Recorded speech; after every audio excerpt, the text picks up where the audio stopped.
Halo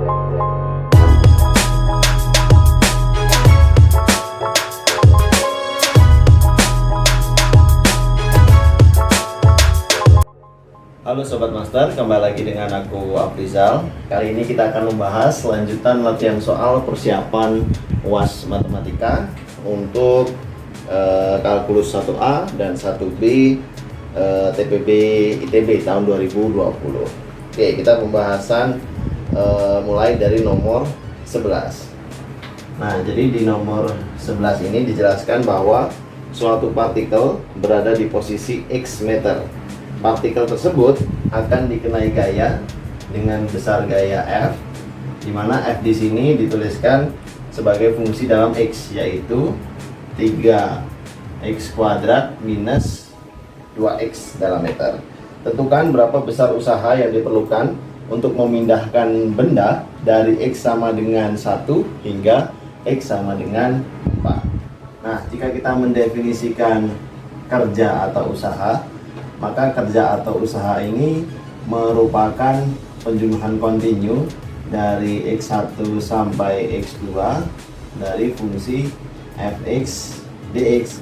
Nah, ini berangkat dari pengetahuan dasar kita terkait dengan konsep usaha di fisika, bahwasanya usaha ini merupakan perkalian antara gaya dikalikan dengan perpindahan. Nah, oleh sebab itu kita bisa juga menentukan besar usaha yang dilakukan untuk memindahkan partikel dari X sama dengan 1 ke X sama dengan 4 dengan cara melakukan pengintegralan pada fungsi gayanya 3x kuadrat minus 2x dx. Nah, seperti ini.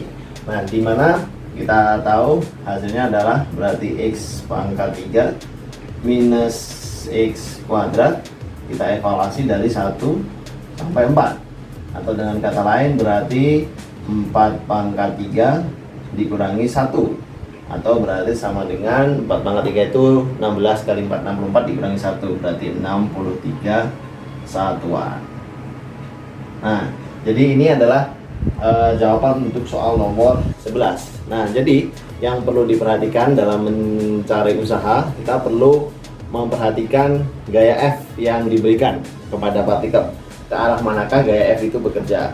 Baru kemudian setelah itu kita melakukan proses penjumlahan kontinu, atau dengan kata lain dengan menggunakan integral.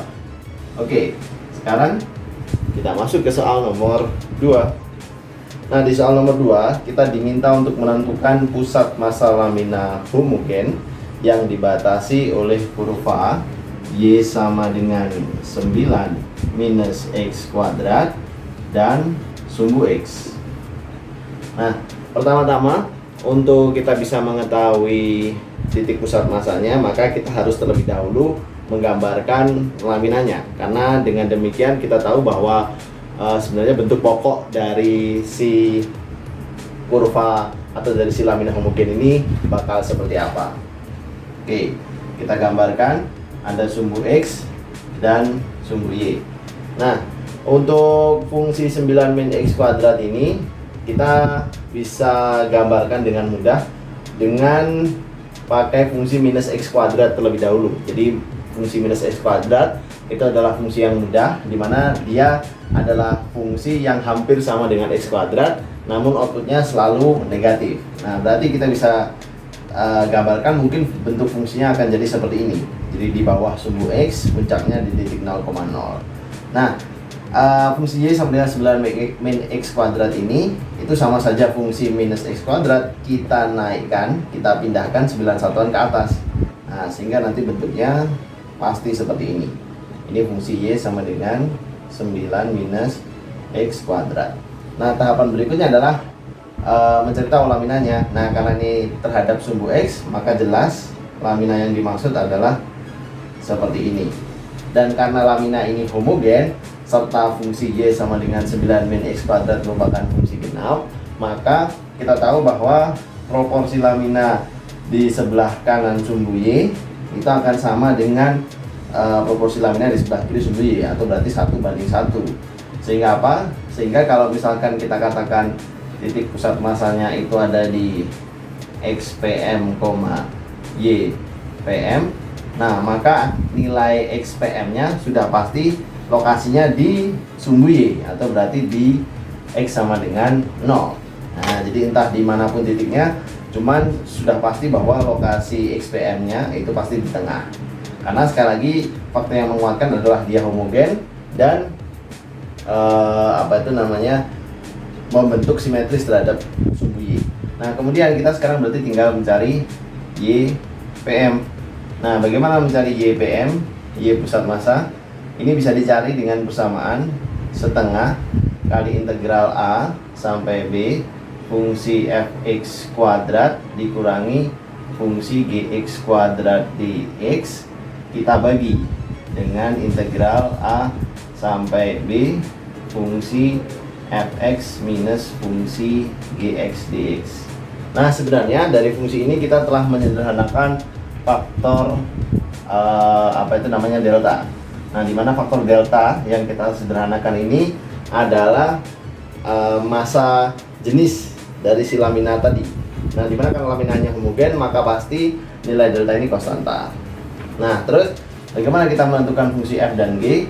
Sesimpel fungsi f adalah batas atasnya dan fungsi g batas bawahnya, sehingga kita bisa katakan ungkapan untuk YPM itu sama dengan setengah kali integral. Nah, bagaimana kita tahu nih batas-batas ini? Kembali lagi ke persamaan. Nilai di sini itu adalah nilai-nilai yang membuat si y-nya 0. Jadi nilai x yang di sini adalah nilai-nilai yang membuat si y-nya 0. Which is itu tidak lain adalah berarti minus 3, dan di sebelah sini berarti sama dengan 3. Oh, berarti integralnya dari minus 3 sampai 3. Fungsinya apa, Kak? Fungsinya tetap ya, karena kita hanya punya satu fungsi, 9 minus x kuadrat dikurangi dengan fungsi sumbu x, yaitu adalah 0 dx. Nah, seperti itu. Berarti terus kita juga jangan lupa kita bagi dengan integral minus 3 sampai 3 fungsi 9 minus x kuadrat dx. Nah, atau berarti hasilnya ini sama dengan setengah dikalikan dengan kita kita kuadratkan lalu kita integralkan ya. 81 kita integralkan 81 x. 2 kali min e kuadrat kali 9 itu minus 18 e kuadrat, kita integralkan jadi minus 6 x pangkat 3, lalu plus x pangkat 4, jadi x kuadrat itu x pangkat 4, kita integralkan itu jadi ditambah 1/5 x pangkat 5. Nah, semuanya kita evaluasi dari minus 3 sampai 3, dan ini kita bagi dengan integral ini juga sama, 9x minus 1/3 x kuadrat, dievaluasi juga dari minus 3 sampai 3. Nah, dari situ aku dapatkan nilainya untuk YPM ini sama dengan 3,6. Oh, berarti kita bisa katakan titik pusat massa lamina homogen tersebut ada di 0,3,6. Oke, jadi seperti itu pembahasan soal nomor 12. Kita lanjut soal nomor 13. Nah, di soal nomor 13 kita diminta untuk menurunkan sebuah fungsi. Fungsi apa itu? Fungsi gx sama dengan e kali ln dari x kuadrat plus ex. Nah, bagaimana kita menurunkannya? Pertama-tama ini kita identifikasi merupakan fungsi yang luar biasa, fungsi transenden. Oleh sebab itu, untuk menurunkannya kita bisa menggunakan berbagai macam sifat.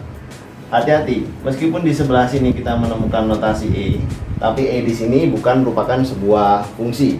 Dia kita asumsikan sebagai konstanta yang nilainya sangat panjang, 2,7148 dan sekian.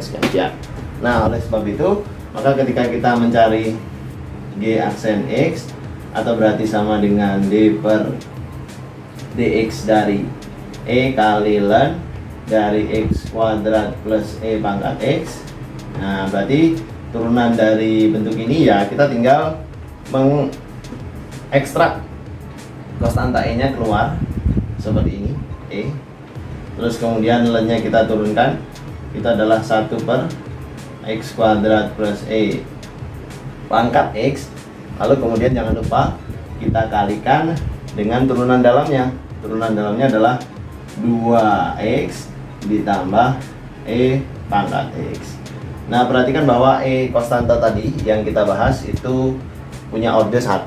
Nah, oleh sebab itu berarti ini kita bisa tuliskan sama dengan 2x ditambah E pangkat x plus 1 dibagi dengan x kuadrat plus E pangkat x. Nah, ini adalah bentuk turunan untuk soal nomor 13.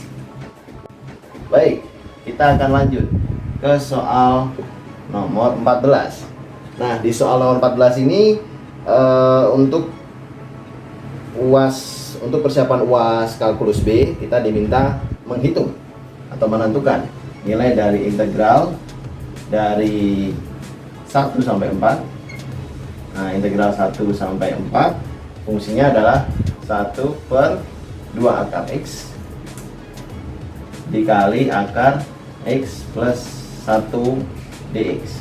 Nah, bagaimana cara kita menentukan integral tersebut? Pertama-tama yang harus diperhatikan adalah bahwasannya kita mempunyai keterbatasan teknik hingga saat ini.